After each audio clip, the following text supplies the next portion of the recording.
Hi there, I'm Jonathan Kane, Marketing Director here at Noble County Community Foundation, and today I'm really excited to sit down with you and we're going to go through one of the most exciting financial opportunities we have here, and that's a little thing we like to call grants. It's not going to be hard, don't worry, we're going to walk through this step by step, but you may be wondering how our whole grant process works here. Well, you see, we have these really generous donors who are giving funds to us, and we are able to award monies out to organizations and individuals for a variety of different interests in the community.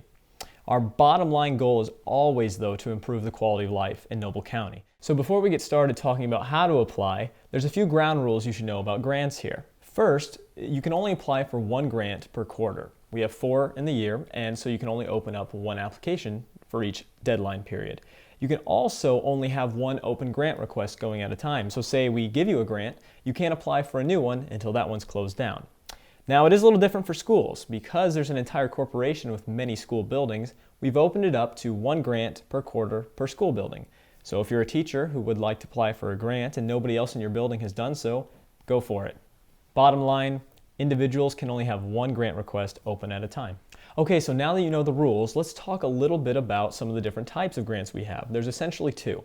The first type is what we call a capacity building grant. Its purpose is to help you support your current expenses in order to help grow your nonprofit so that your organization can become sustainable in the future. On the other hand, we offer a second type of grant. Maybe your organization is looking to create a brand new program or expand a program that has already demonstrated impact or even launch a specific project. In that case, you want to go after the program and project grant. These grants can only help you cover expenses that are dedicated to the execution of a certain project or program. Okay, so at this point, you're probably thinking, okay, how do I actually get a grant? And it's really easy. There's 3 simple steps. The first one is review. What we would advise is go onto our website and you're going to see the 5 different grant funds that we have. Click on those and read the details about each one so you're totally educated about the guidelines. As you're reading through, make sure your project or whatever your idea might be matches up well with that particular fund. After that's done, you can move on to the second step, which is to prepare. You're going to need 5 documents for your application process, so it's best to take the time now and go ahead and collect those. Here's what you need. The first one is simply a list of your current board members. Not too hard, right? We also are going to need a copy of your 501c3 letter, which for those of you who are like, what is that? Basically, it's just a letter from the IRS saying that you're a nonprofit, and we need that for our file. You're also going to need to attach a copy of your operating budget and a copy of your program budget. The nice thing though, if you're going after the capacity building grant, you don't need the program budget. And the last document is an optional one. It's a cover letter, and honestly, we recommend you attach this because it's your time to share your story with us about why you do what you do as an organization in the philanthropy world. Now, once you're done with step 2, you can move on to step 3, which is submit. You simply go onto our website and fill out the online application. And if you're having a little trouble with that, feel free to check out this video right here. In this video, I do a step-by-step tutorial on going through our online grant application and make it really easy. So let's talk about some frequently asked questions that we get when people are trying to go through this grant process. You may think, okay, can you guys there at NCCF help us out with writing our grant?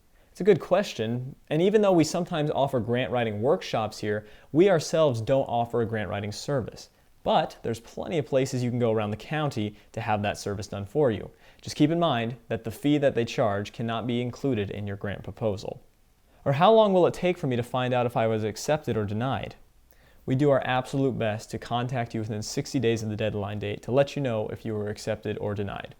How much money can I possibly get from a grant? Again, that depends on the situation, on how well your grant matches up with the guidelines, how much money we have available. It's really on a case-by-case basis. Can I talk to somebody about my proposed grant idea before turning in the application? You sure can. In fact, our program director would love to talk to you about it. And the last and probably most important question, what are the deadline dates? It's very easy to remember our deadline dates if you can remember the number 2. March 2nd, May 2nd, July 2nd, and November 2nd are all our deadline dates. It's a rolling deadline, so we have 4 periods every year. And if that date happens to land on a Saturday or Sunday, it just means it's due the Friday before. Pretty easy, right? Make sure you check online for your specific fund because some of the funds have 2 deadlines and some of them have 4, and we wouldn't want you to miss those deadlines. With that, you're all set. Now you're ready to write that amazing grant application. We thank you so much for applying for a grant through Noble County Community Foundation. It truly is people like you who continually impact Noble County for the better.